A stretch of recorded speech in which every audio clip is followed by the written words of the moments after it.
Using an iPhone right out of the box with the default settings is usually fine. However, with just a few tweaks, you can increase the security and privacy on your iPhone. Plus, you'd get a lot more out. The iPhone lock screen can let you accomplish a lot of tasks without unlocking your phone.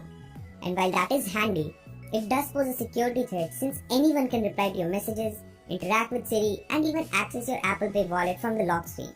If that doesn't scare you, it should. Fortunately, you can make your lock screen more secure by changing the following settings. Go to Touch ID and Passcode in Settings. Under the Allow Access When Locked category, choose the things you don't want to be accessible from the lock screen. I would recommend turning off Siri, turning off Reply with Message, and turning off Wallet. Obviously, you should pick and choose these settings according to your own preference. No matter how much Apple improves its flagship device, somehow but iOS does have an equalizer and it can give your speaker a volume boost when you want. Go to EQ inside Music Settings.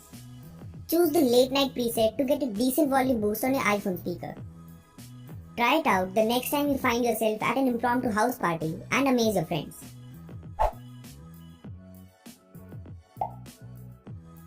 So Apple upgraded the base model iPhone to 32GB. But without any external card support, that space will fill up quite fast, considering all the 4K footage you can shoot and the high resolution images that the iPhone is capable of taking. To get around this, you can use a nice little setting that will save you anywhere up to 50% space on every image. In Settings, go to Camera. Here, tap on Format and choose High Efficiency instead of Most Compatible.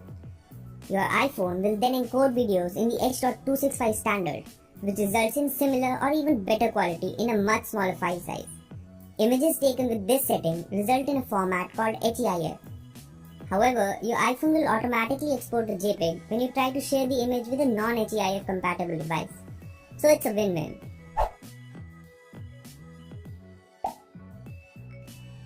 Regardless of the usability of a feature like this, having all your notification content visible on the lock screen is honestly kind of silly. Not just that, it's also a privacy threat since anyone can read your personal messages without ever having to unlock your iPhone. Inside Settings, go to Notifications. In Show Previews, you can choose between Always, When Unlocked and Never. Select When Unlocked and you're all set.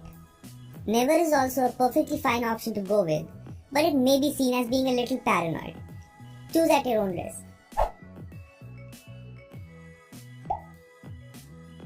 Another iOS 11 specific feature, Do Not Disturb while driving, is extremely useful and one you should definitely be using if you drive often.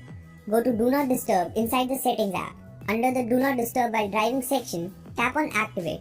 If your car has Bluetooth, you should definitely select the When Connected to Car Bluetooth option. If not, you can choose Automatically and the iPhone will automatically turn on Do Not Disturb mode when it detects that you're driving. Distracted driving is never safe, and this feature will make sure that you drive safely at all times.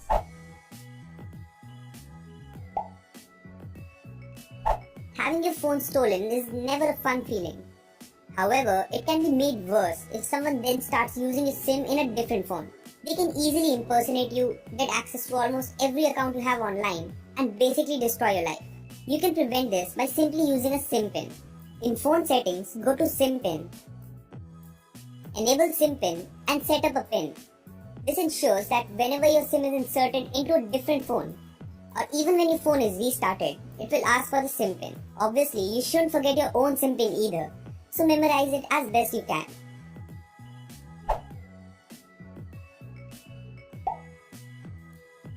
iOS 11 brought the ability to offload apps from your iPhone. This results in the app getting uninstalled, but all the documents and app-specific information still remains saved on your phone. Offloading apps can help you get storage space back from apps that you don't use often, and when you do need them again, you can simply install them back and they will work as if they were always there.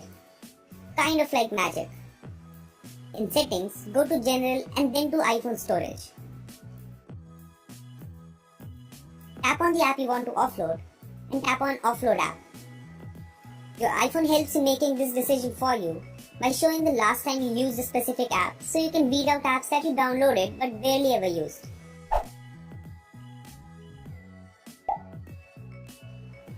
iPhone users have been asking for a dark mode since what feels like eternity, and Apple has finally delivered the feature. Well, almost. In Settings, go to General, head over to Accessibility, and then Display Accommodations. Tap on Invert Colors and enable Smart Invert. iOS 11 inverts colors in such a way that your images and app icons are not affected by the color inversion, but the entire UI system-wide is converted to a dark theme. I think this is as close to a dark mode as Apple will ever let us get.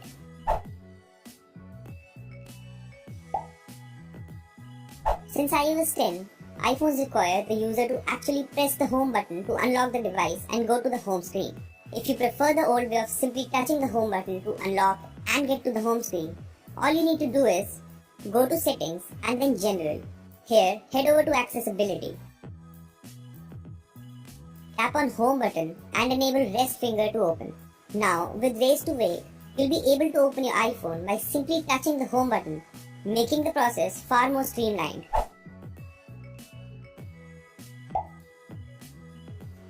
AirDrop on iOS has a big problem. Since it is set to everyone by default, anyone with an iOS device or a Mac can send images to you. The iPhone will still display a prompt to accept or decline the image, but it can get weird in public places where people can send weird images and spam you with them.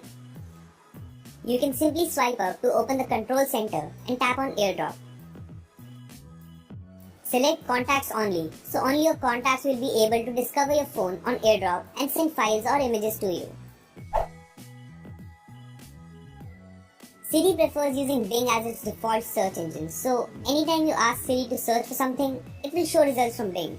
Even though Bing is decent enough, most of us are far more accustomed to using Google. To make Siri use Google to search information, all you have to do is add Google before the command. Something like, "Hey Siri, Google iPhone tricks." Siri will tell you that it is searching Google for the keywords you mentioned and will display search results from Google instead of Bing.